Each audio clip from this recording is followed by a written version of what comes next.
Good evening and welcome to Monsters Among Us, the Tuesday edition. I'm your guide, Derek Hayes. Howdy folks, and welcome back to another installment. I have yet another themed collection of calls to chill your core this evening. 10 of them, in fact, and they all seem to describe the exact same thing. They call it a glitch in the Matrix, named after the 1999 film, The Matrix, and its subsequent sequels. That's what folks like tonight's callers refer to this phenomena as. A glitch in time, space, or possibly reality. And that brings us to tonight's first offering. Proof that these odd little lapses in time or reality can happen anywhere, even while fishing. So please join me in welcoming Nick from Massachusetts to tonight's program. Hey Derek, this is Nick from Massachusetts. This in particular happened yesterday, January 14th. It's pretty quick. It's an odd occurrence, I guess is what you could call it. So I usually go fishing every weekend. I'm an avid fisher person. I like to be outdoors most weekends. So yesterday I was out at a small pond, and I was with a friend, and we were just using bait to catch some stock trout. Nothing crazy. You're just, sitting on the bank, having a good time, just talking, seeing if we can catch a fish. And we went to this specific spot on the pond where one side is developed and the other side is woods, and it's adjacent to an interstate highway. And on the other side is a main road. So we were on the side where there's no houses, there's no docks, there's nothing of that sorts going on. Everything's on the other side of the pond. So we were there for about, 2.5 hours, and, we were watching our poles, we were looking in the vicinity of all the areas in the lake, we were looking at the sunrise, we were paying attention, and next thing we knew, we turned around and there was a dock. Like a really nice, put together dock. It wasn't anchored. It wasn't there when we got there because we would have saw it. It was a pretty big dock. It was T-shaped dock, and it was probably 10 or 12 feet long. And like I said, we were just talking, and I went to go turn around and tell him, maybe we should go down to that bank. And there was literally a dock, right behind us. And the way that the wind was blowing, it blew across the pond from where the other docks were. We would have clearly saw it. The wind was blowing in our face, so we would have saw the dock come right in front of us. There's no way we would have missed that. Like I said, I was with a friend, so he witnessed it. Just a really odd occurrence. I kind of chalked it up to a glitch in the Matrix. I don't know else how to explain it. Like I said, it was a really put together dock. It looked like it floated over there, but the way that the wind was blowing, and we saw everything where it was when we got to the spot. So we would have saw that dock there. And when we turned around, it was positioned in a way of kind of accessible to us. It was almost a convenience to us. We can get on this dock and walk out a little further and cast our lines further. When we first saw it, we were flabbergasted. We were like, wait, no way. There's no way that dock was there the whole time and we just overlooked it. It's right there. It's 5 feet away from where I was standing. It was weird. I guess you could say we overlooked it, but I don't know. I'm a pretty observant person. My friend there, he's a pretty observant person, and we left after that because honestly we kind of got a little weirded out because we tried to think of all the explanations of how that dock got there, but there was no logical explanation of how that dock just kind of showed up the way it did, like it spawned like a video game. I caught a fish and fought the fish where the dock appeared about 20 minutes before the dock appeared. And if I was fighting that fish when the dock was there, I would have noticed that because it would have been an obstacle. It would have been something in my way that I didn't want the fish to get to. Or, I would have noticed it, is what I'm saying. So, really weird occurrence. Like I said, I kind of chalked it up to a glitch in the Matrix. Now, this friend that witnessed it with me, we have had some weird things happen in the past together, things like that. So we were a little like, this is weird, it happens every now and again. So I don't know. I'm happy my friend was there with me, because if he wasn't, I would have thought I was crazy and I would never be talking about this. But since he was there to see it, and I know I wasn't crazy, that's why I'm calling you now. But thank you, Derek, and love the show. And I hopefully won't be calling back soon, because I don't like when things like that happen. It kind of messes with my mind a little bit. I hope you have a good night, and I'll see you later. Thank you, Nick. Never look a gift dock in the mouth. Nah, you fish that bad boy. And I hope you caught a couple of whoppers, thanks to that dock's assistance, Nick. Now, we live off of a lake up here in the mountains. Well, I can see it out of a couple of our windows.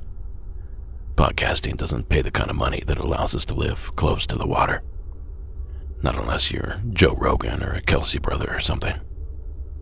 But we still spend considerable amounts of time down around the lake, walking the path that surrounds it, fishing, kayaking, or just enjoying time with our friend at her very own dock.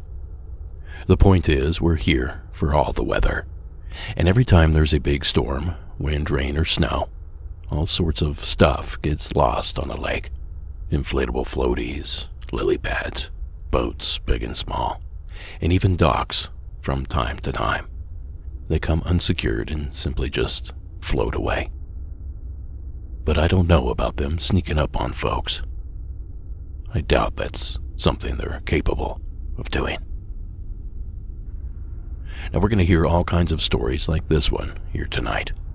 Some spooky, some unsettling, some kind of humorous, while others are downright fear-inducing. And as we go, we will be exploring a few different theories as to what causes this strange phenomena. But first, let's roll another one. Amy from California. Welcome to the show. Hi, my name is Amy. I'm calling from San Francisco, California, but this is in response to season 15, episode 23, and to Barry, who had a time slip. I also have time slip phenomenon happen to me on more than a regular occasion, where my memories don't match up with the memories of the people that are around me.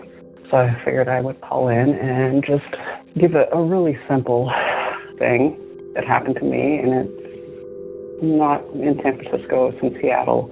And I had picked up running because I wanted to get some more exercise, and I thought it was a good thing to do.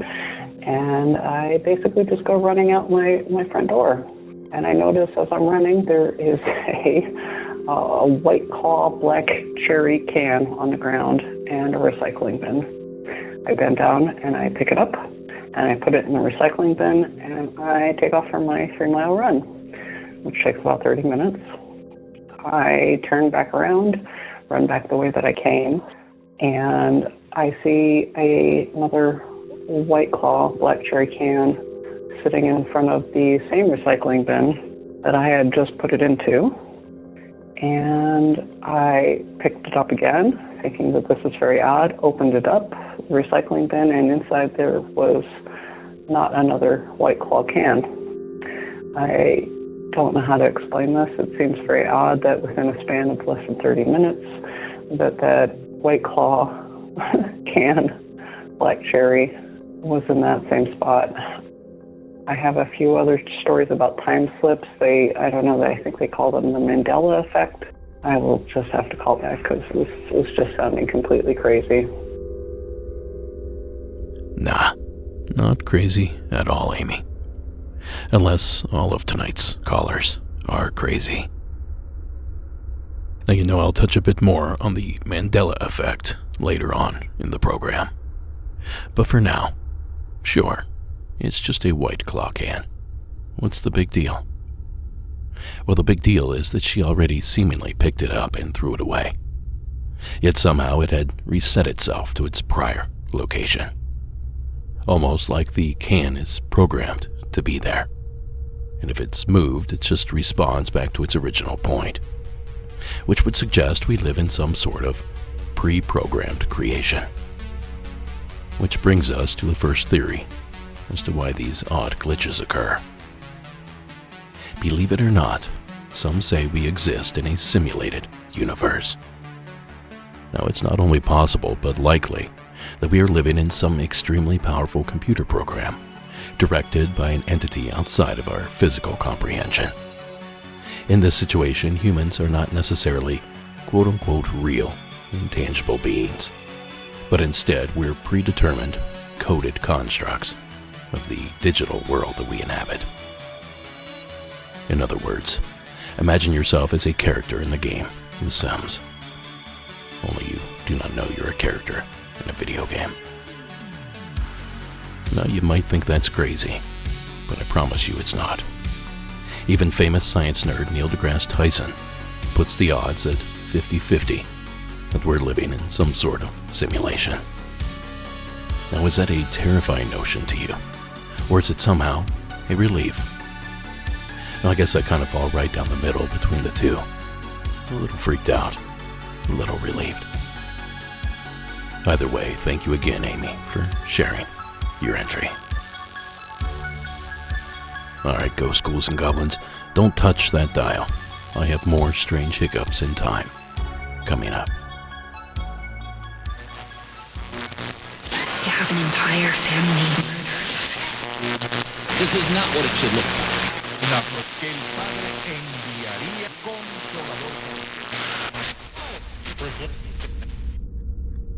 Now, I think I know what many of you are thinking right now. A small beverage can reappeared. Maybe someone yanked it out of the trash to play a little prank or something. Well, maybe so.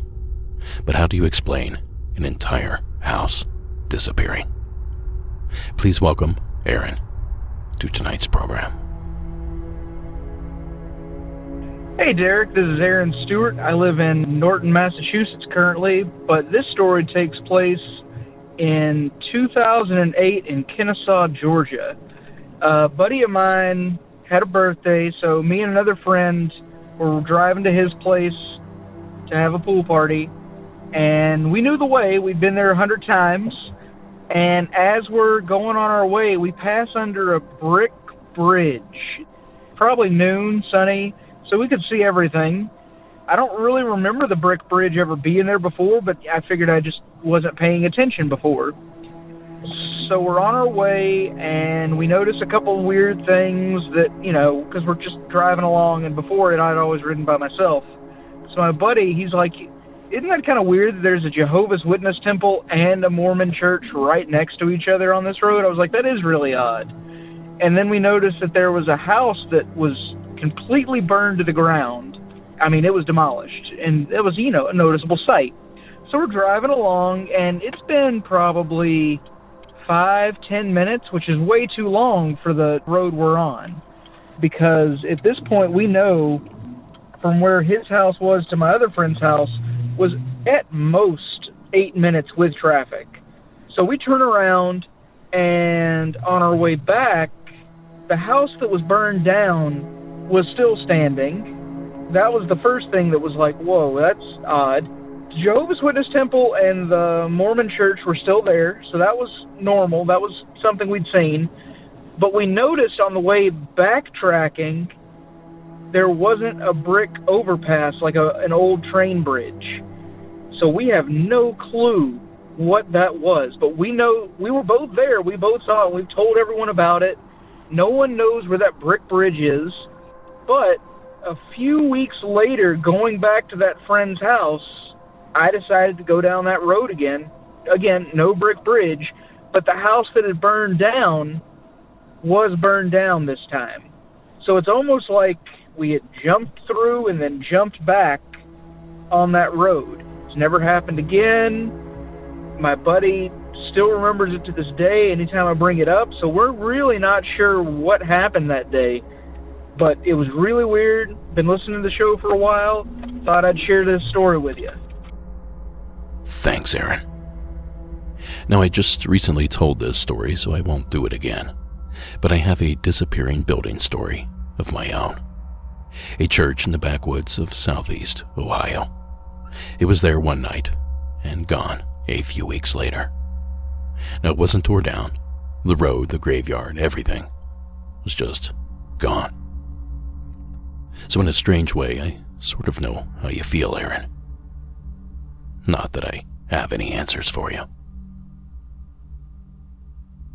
But we do appreciate you taking the time to call your entry in. Now, folks, if you have a story you would like to share, give me a call at 888-608-NIGHT. That's 888-608-NIGHT. Or you can record your story as a voice memo on your phone and email it to me at monstersamonguspodcast@gmail.com. Now, if you tried to submit a call recently and got an error, we have fixed the issue. The hotline is back and as good as ever. A big thanks to not Kiefer Sutherland for giving us a heads up that it was broken.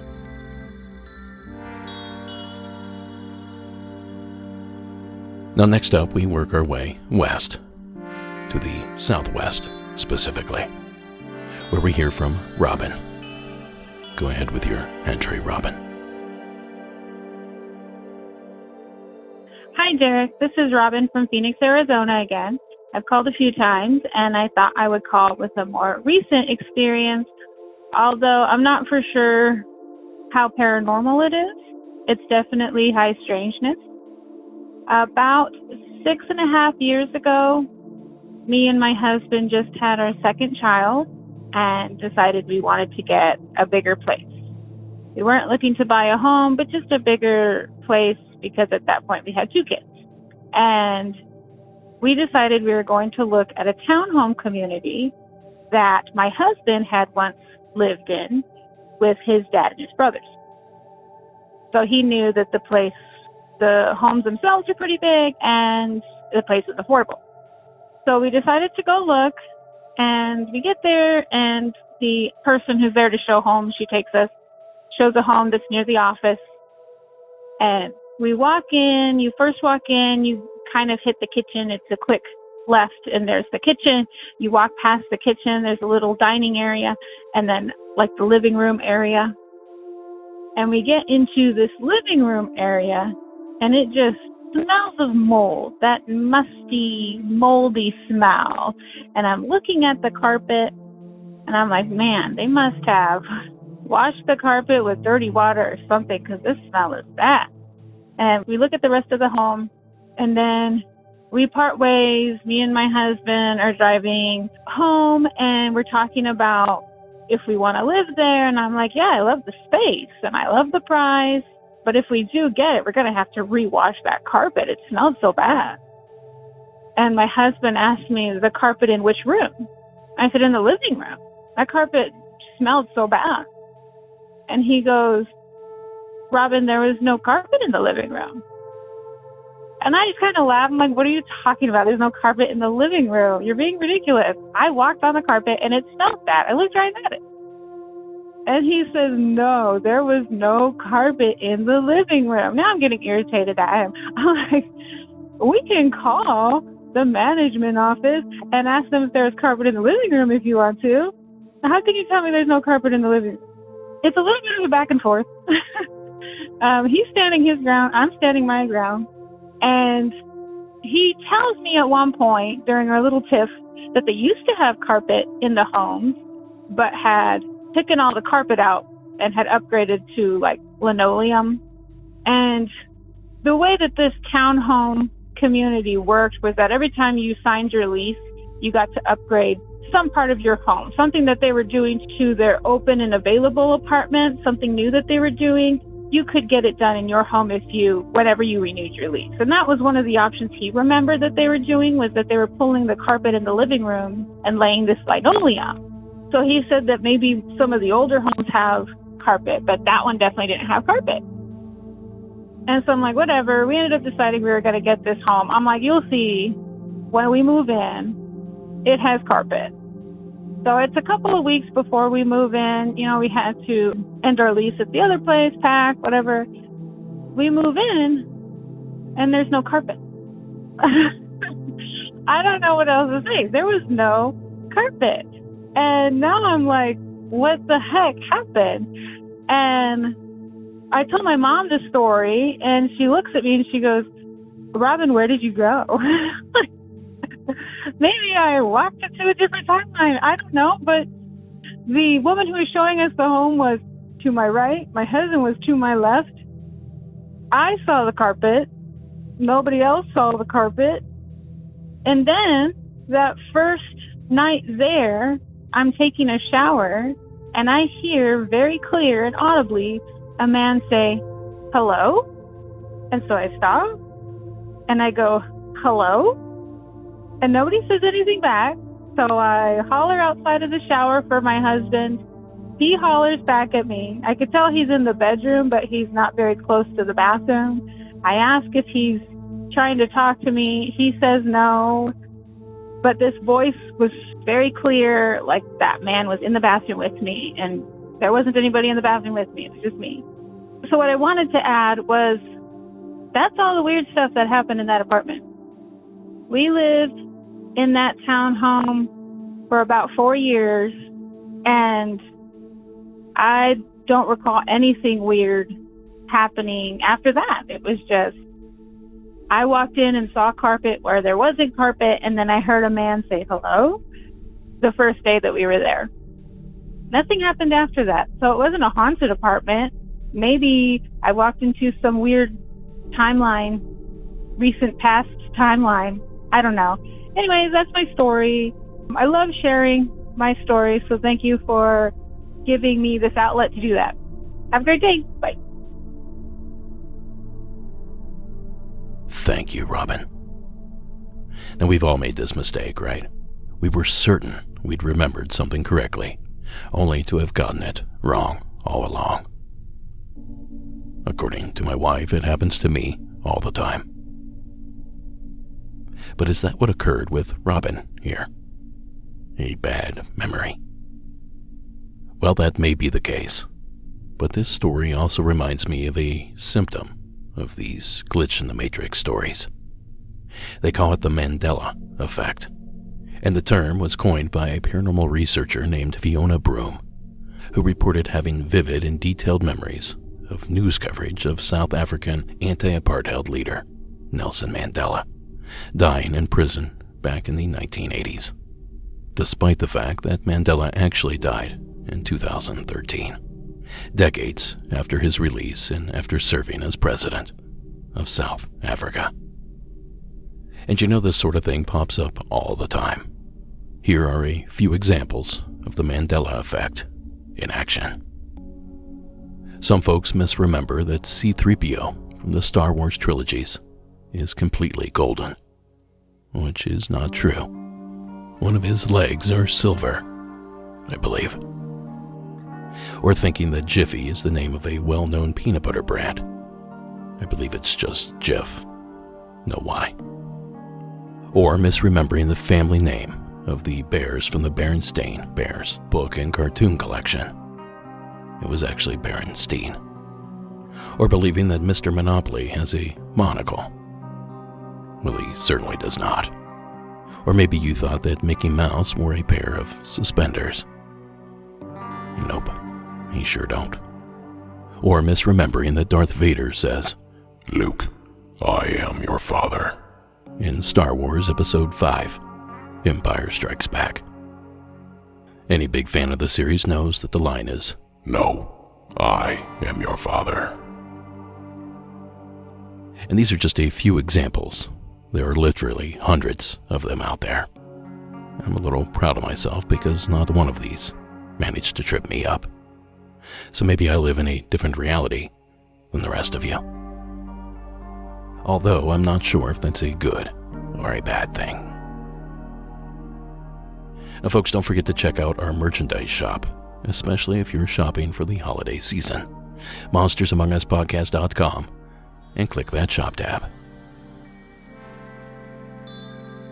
Now next up, we work our way west, to the southwest specifically, where we hear from Robin. Go ahead with your entry, Robin. Hi, my name is Robin. I live in Northern California.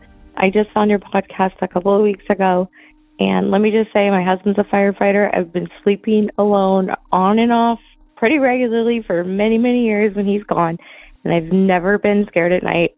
Now I have to be careful about how much of the podcast I listen to because I've lost multiple nights of sleep over it. So anyway, you're doing a good job keeping it spooky. But like I said, I just started listening. I'm not sure if you ever do like glitch in the matrix, that's the only word I have for it, type of things. But I am absolutely plagued by these things. I could tell 100 stories right now that happens to me so often, and that's the only way I can explain it, by calling it a glitch in the matrix.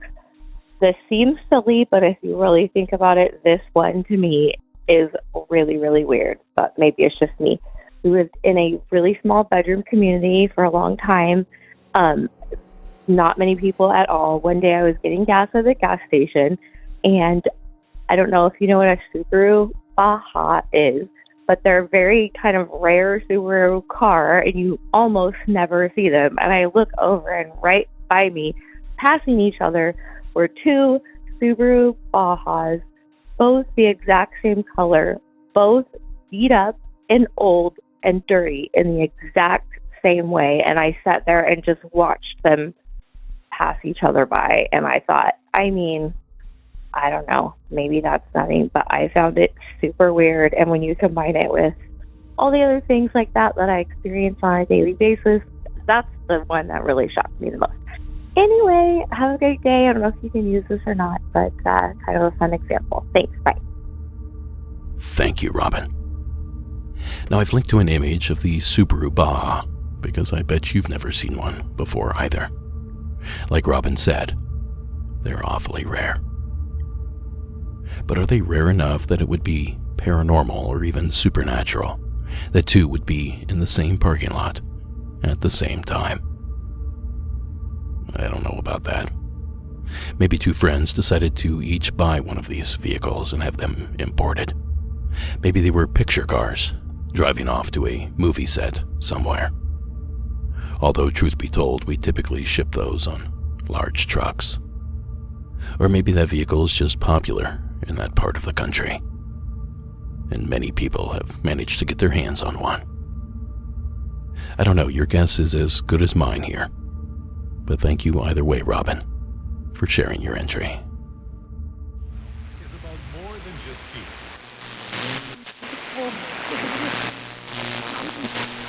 We have everything you need to. The story gets even funnier. I haven't even reached the best part yet. Now, not all of these glitch stories are unexplainable. Take Raven's entry. Here, for example. Hi there, Derek. This is Raven calling again with another story that is based around transportation and glitches in the Matrix. This is probably the most obvious and larger scale glitches in the Matrix that I've experienced out of all of my smaller ones that I've seen. I was driving in a car with my teenage sister and her friends. I wasn't driving. I was sitting in the back seat with two other girls, and it was just a car full of teen girls just playing music loudly and having a good time. It was in the afternoon in West Sacramento. We might have been close to Davis as well. We were on the freeway going around a bend, and I'm looking out the window, and one of my sister's friends sees something outside and is like, hey, do you guys see that airplane? So in Sacramento, there's an airport, the Sacramento airport. So we're used to seeing airplanes pretty close to the ground, but something about this plane was off. So all of us, except for our driver, was looking out the window watching this plane, and it was pretty close to the freeway, pretty close to the ground. And as we're driving on the freeway, we're kind of going around this thing, but it looked like the plane was stagnant in midair. And planes go pretty dang fast. So that is not a normal thing. All of us saw this too. Everyone, or most of us in the car, were experiencing this. At least the three of us in the back seat were watching this unfold outside. And I think it was about 30 seconds to maybe a minute of us watching this plane just floating there. And it wasn't a balloon or an advertisement or anything of that sort, because it was a big airplane. Yeah, it was pretty strange. We were all so shocked. None of us thought to grab our phones to try and film it, and by the time we wanted to, we had already passed it. So, yeah, I hope you can share the story or find it interesting, and I'm curious to hear if other people have seen things like this. I love your podcast. I've been listening to it a lot more recently, and I really love it. So, yeah, thanks. Thank you, Raven. Now, what you've experienced is called the parallax effect. It's a visual illusion that occurs when a person is moving at a different speed or direction than an airplane or a moving object in the sky. Now, this makes the plane appear to be frozen in the air, even though it's still moving forward, likely at a pretty fast clip. Now, I've received tons and tons of calls just like Raven's, and historically I haven't played any of them because, well, this is an explainable phenomena. But I figured I'd play Raven's call as just a little reminder of this strange effect. And I left a link in the show notes if you'd like to see what this phenomena looks like on video. I will admit it's pretty freaky. And you know, I finally got to experience it myself a few years back while driving along the 10 freeway, right next to the Ontario airport here in the Inland Empire. Now, if you're local to the area, keep an eye out next time you drive through there. But even though this is explainable, we do appreciate you taking the time to share your call with us, Raven. And I hope I was able to ease your mind just a bit.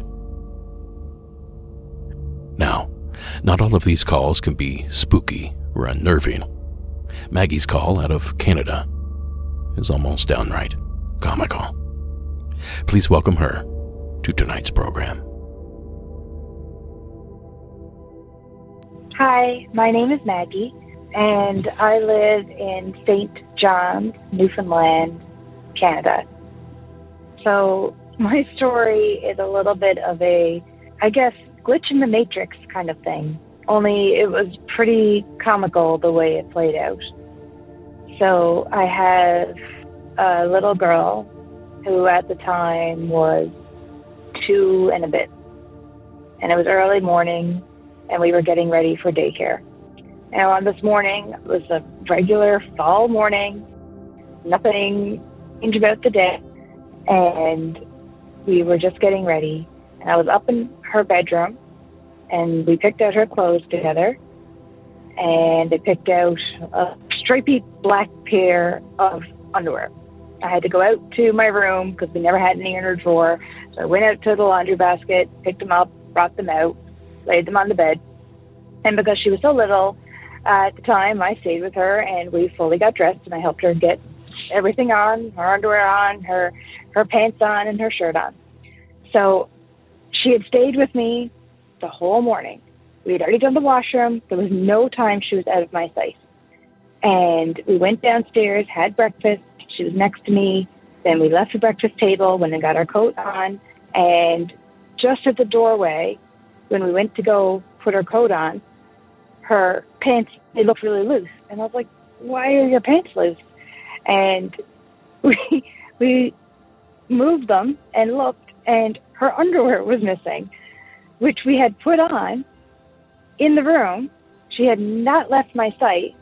She had stayed with me the whole time, not gone to the washroom, not done anything. And the pair of underwear were disappeared. I asked her, I said, where did your underwear go? And she looked just as surprised as me. And she was like, they're gone. So I went back upstairs, and the underwear was on her bed where I had originally put it. So I went to get them and to get her a pair of underwear again. She refused to put them on because she called them the disappearing underwear. So we had to get a new pair of underwear and put them on, take off her clothes and get dressed. And that was fine. We went on with the day. She went to school. I was telling her daycare teachers about this very strange incident, and she was going on telling her friends about how her underwear just disappeared off her body, but her clothes stayed on. So the strange thing about this is that evening I went home and I was folding clothes. I only ever had one pair of these black stripy underwear. And when I went up to my laundry basket where I had originally got them in the first place, there was another pair of the exact same underwear. So now there are two pairs of that same underwear in my house.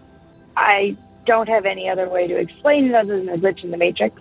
It's kind of comical. I know it's kids' underwear, but yeah, I don't have any way to explain it. I thought I would share it. It's always stood out as a very odd memory. My daughter still talks about it and how they just disappeared, and she still calls them the disappearing underwear. And we have no idea how that happened and no idea how two pairs of that exact same underwear now exist in our house. Thanks so much. Love the show. Bye. Thank you, Maggie. Now, I've had about 100 socks disappear in my lifetime, but not a single pair of underwear. And certainly not while I was wearing them, either. And as funny as this story might be, it's yet another reminder of these strange occurrences that we can't seem to explain. And when I come back, I'll share with you even more scary stories of glitches in the Matrix. Don't go anywhere.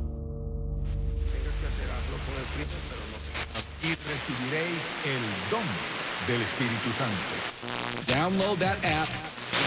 That's appropriate, given the fact. So isn't it funny? People are trying to... Now, let's get back into the action with another glitch, if you will. Jennifer from Utah. Welcome to the show. Hi, first time calling in. My name is Jennifer. I currently live in Salt Lake City, but this story took place when I was living in Colorado Springs, Colorado, about 7 years ago.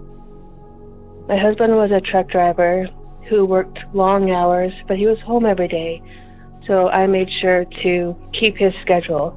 Like, I woke up when he woke up, we went to bed together to get to spend the most amount of time together. He usually woke up about 2:30. I made his lunch, he got ready to go to work, and then he was usually out of the house by 3 a.m. And this was one of those days.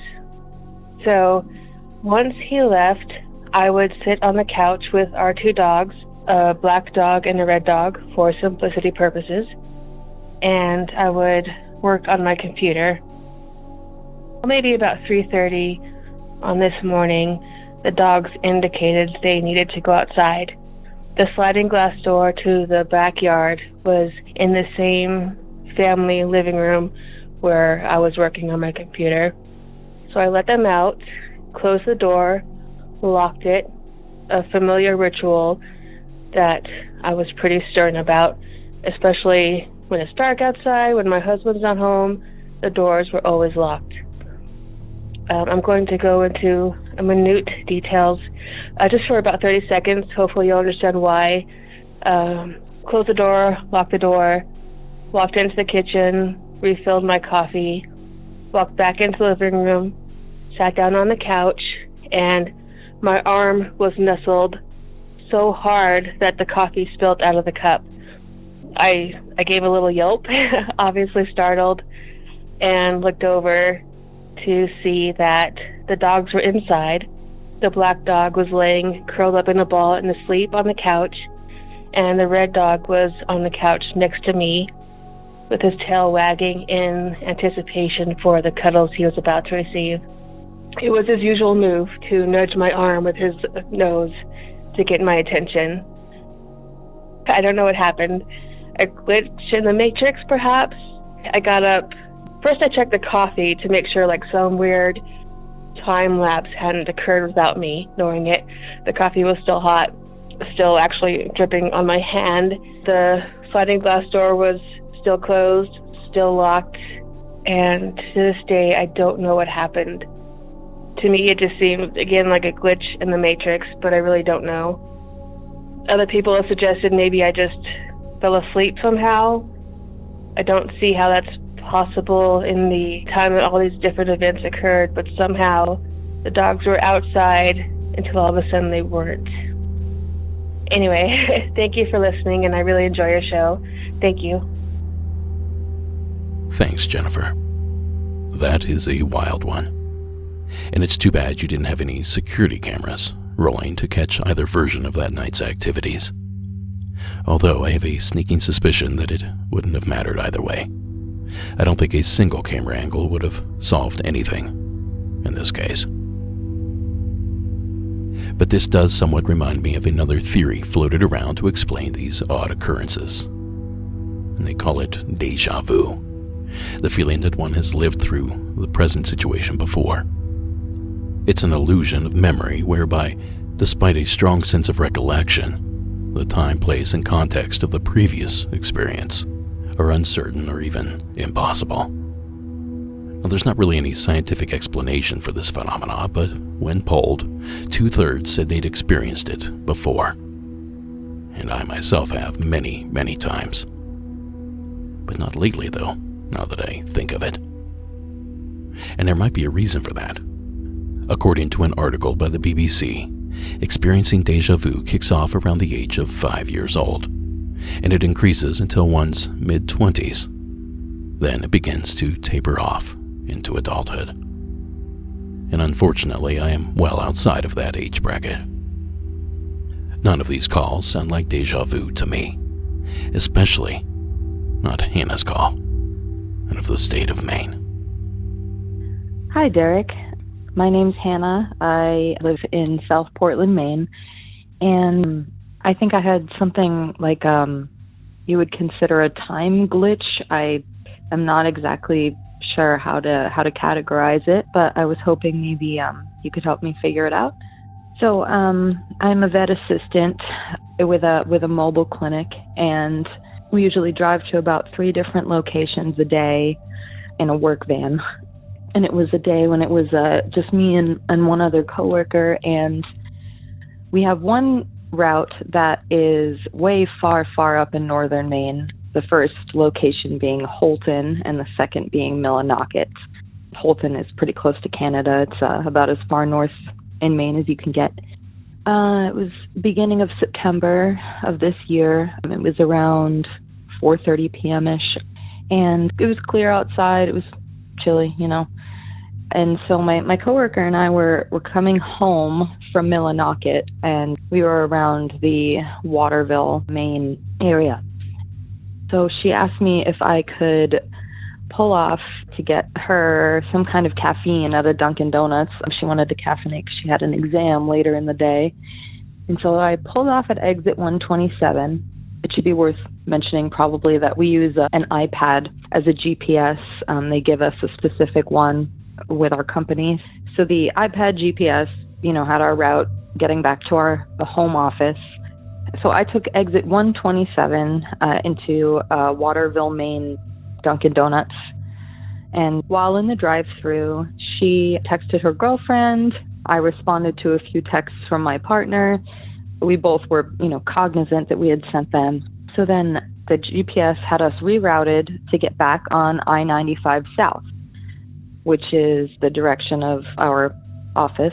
And the GPS said there was 1 hour and 22 minutes left till we got home. So we get back off onto I-95 South, and we're both aware of the signs, that are always on the side of the road that say, the interstate you're on, which was I-95 South. And we were just kind of chatting casually, not about anything in particular. And, of course, the GPS time was going down, and when it was at 58 minutes until our arrival time, I felt almost like this chill, or like a wave, I guess. And it felt like I was looking through sunglasses suddenly, like everything was darker and grayer, and it was almost like a jolt as well. And I didn't say anything, but right as I felt that, my coworker went, "What the hell?" out loud. And we both looked up, and the sign said I-95 North suddenly, and we had been going on I-95 South. And the GPS had jumped back up to 1 hour and 22 minutes. and we were 2 exits before exit 127 on I-95 North. So even if I had gotten off, at the opposite exit and we had been driving on I-95 North that entire time, we would have been a half an hour back in the opposite direction, not right before exit 127. And the GPS had, jumped back up in time to about actually half an hour to our trip. And we both checked our phones to see the text messages that we had sent our partners, and both were gone. So at this point, we pull over at exit 127, where we had been half an hour ago, to kind of rehash the fact, she wrote everything down. We kind of we were both here for that, right? Moment, we both acknowledged that, yes, we had seen the signs going I-95 south and the GPS was going down in time. And then suddenly we were back to our original spot half an hour earlier. And the weirdest part, I think, is that when we got home and checked with each of our partners, they hadn't received the text that we had both sent during that time either. So, we've since kind of talked about it, and she seems more and more skeptical as time goes on, and she's a lot more of a realist than I am. I, grew up in a house that was built in 1802, and, there were a lot of kind of more ghost-related paranormal activities, and I've never had anything like that, though, and I've never had anything happen like that, and certainly not with anyone else present. So we were both pretty freaked out. We lost half an hour of time, and I guess I wanted to know if you knew of any other stories of people being cosmically rerouted or anything like that. I guess that's it. Thank you for your podcast. I have found so many of the stories so relatable, and your voice is very soothing to me, and I really, really enjoy what you're doing. Thank you. I think it's helped a lot of people. Ooh, that's honestly upsetting, Anna.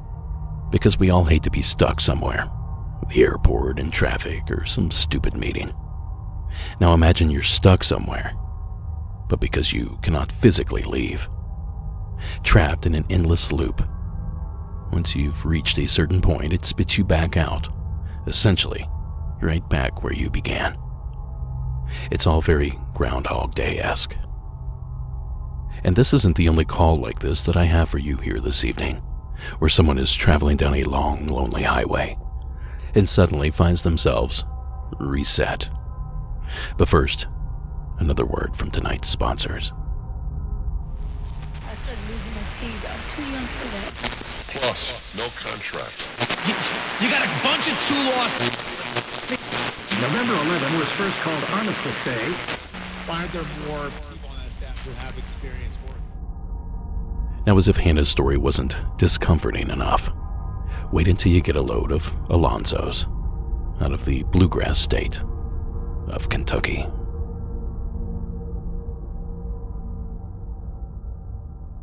Hey, Derek. My name's Alonzo. I'm from northern Kentucky right now. I got a time slip story for you that took place when I was stationed in England. So this happened back in 2008 time frame. I was in the Air Force. I was stationed in a small base about an hour north of London in England. I had a weekend. Me and my buddy were bored, trying to figure out something to do, something spooky to go find a haunted house or something, And we came across a place called Wicken Fen. Said that they had ghost orbs and ghost lights, something kind of spooky, and it wasn't that far from us. So me and my buddy jumped in my old busted-up car, and we made the quick trip, like 20 minutes, real easy drive, 2 turns down to this town called Wicken Fen. So we get there. It's pretty late. It's getting dark. I'd say it's probably close around 8 o'clock. It's a clear night. Town kind of spooky, really quiet, no people out. And so we pull into this nature preserve, and that's where they see these ghost lights and ghost orbs and whatnot. I pull into the parking lot, and in front of us is the preserve where they see the ghost lights, and it is beyond dark. It's inky black through this beyond the parking lot. It's bizarre. It's almost like my headlights didn't penetrate go further than the parking lot. So I look at my buddy. He's like, all right, we're getting pumped up. Let's go out there. Let's find some ghost lights. And so we open the doors, get out of the car, standing in the parking lot, continuing to look into this impossibly dark space, and neither of us can move. We're frozen stiff, just staring forward. This horrible wave of fear and like anguish and nervousness and don't be here just came over me. And all of a sudden, I just felt unsafe. There was not a good place to be. So after a couple minutes of just trying to pump ourselves up to go do some exploration, we decided not to. The feeling of just panic and fear just is too much. We're like, all right, never mind, we're done. So we jump back in the car, feeling a little more relieved that we're leaving the space, and look over, and my buddy is completely hunched over with tears in his eyes. I'm like, what is the matter with you? What's going on? And he said that he has this intense pain on his shoulders and something pressing down on him. And he's asking me, what's on my back? Get it off. And I'm saying, nothing's there, and I'm waving my hand over his back to prove there's nothing there. So I don't know if he's having a panic attack or something. He's like, let's just leave. I'm like, all right, I'm ready to go. So we throw the car in reverse, leave the parking lot, get the place behind us, feeling a little bit better. We're back into that town, Wiccan. And I'm looking for the exit to leave. I see my turn, I make it, and we're on the road. Now it's probably closer to 9:30, really foggy because it's England, right? And we're just driving along. He's still kind of in the middle, maybe a panic attack, kind of freaking out. I am too, kind of really hyped up, like, what was that? What was that feeling? Why was it so dark and foreboding? Like, what was that? So we're driving along, and I'm looking for my turn to get back on the interstate. And I never see it. We just keep going straight and straight, and I'm not making no turns. It's a very simple, there's almost 2 lefts to get back on the interstate. I never see a turn. So I'm looking forward, and next thing I know, we pull back into the town of Wiccan. And I was like, what? And I look over at my buddy, and he said, you must have drove in circles. I'm like, no, I didn't. I went straight. So, okay, never mind. I'm new here, right? So maybe I did make the wrong turn. So I find the correct exit again, and I take it. We're back on the same road. 1-lane road, super foggy, dark, us by ourselves. Not another car, not another person, nothing. And again, I'm driving straight. Nothing. Getting nervous now, getting a little panic. I'm worried I'm going to get lost out here in the boondocks of England. And I'm driving along, and again, I show up back in the town of Wiccan. We have a quick look at each other, me and my buddy, and he's like, we need to leave now. Just get out of this place. We're stuck here. So again, I see the same exit. I take it, and then we're back on this 1-lane road, or, 2-lane east and westbound, I'm guessing. And it's super foggy, and I'm driving the same path, going straight, looking for my turn. It's getting super, super foggy. The headlights can barely see ahead of us, and I see a figure ahead of us. This white figure is materializing in the middle of the road in front of our vehicle, and I'm slowing down because I don't want to hit nothing. And we realize it's this gigantic swan standing in the middle of the road, and it's just staring at the car. It doesn't get out of the way. So I roll to a stop, and it's 4 feet in front of us, and we're just staring at the swan. The swan's staring at us. I'm looking at my buddy. He's like, what is happening? The swan, I feel like, was pissed. It was saying, I felt like, why are you here? You're lost. You need to get out of here. It made one honking sound, walked off. As soon as the swan left, I went forward, found the exit I needed to go on, and it's like the darkness lifted, the fog lifted. I was back on the interstate, and we were heading back towards base. I went back and looked on Google Maps, trying to see, like, how did I get so turned around? It's literally a simple 2 left turns, back on the interstate, back home. There's no way I could understand how I got lost so easily. I guess it's a possibility, but I feel like we were in some kind of time loop, or a physical loop, where we couldn't leave that town. It was insane. My buddy ended up going back to that space months later, said that it was completely different, had a completely different feel, that whatever that night we experienced was, we couldn't create again. I don't know. So that's my story. Thanks for everything you do. Great podcast. Also, I'm an old-time listener of story photos, so gotta throw some love to David Flora. Can't wait for your documentary to come out. Thank you, Alonzo. Again, how terrifying would it be to find yourself trapped like that, stuck in some sort of repeating loop? Talk about feeling trapped. And you know, what's the deal with all those feelings of dread? And why couldn't Alonzo and his friend find the exit that seemed so obvious on the map? Why were they stuck there? And what was on the buddy's back? Some sort of unseen force, I assume. And the fog. Was the fog connected? And of course, we have to mention the gigantic swan. What the hell was he doing there? Now, per usual, I have no answers here, but I am open to suggestions. If you have any additional information you think we need, you know how to reach us. monstersamonguspodcast@gmail.com, or give us a call at 888-608-NIGHT. And that's it for tonight, folks. That is my collection of Glitch in the Matrix stories. Now I'll catch you back here tomorrow evening for Monsters Among Us Jr., and the following evening for our latest Thursday release.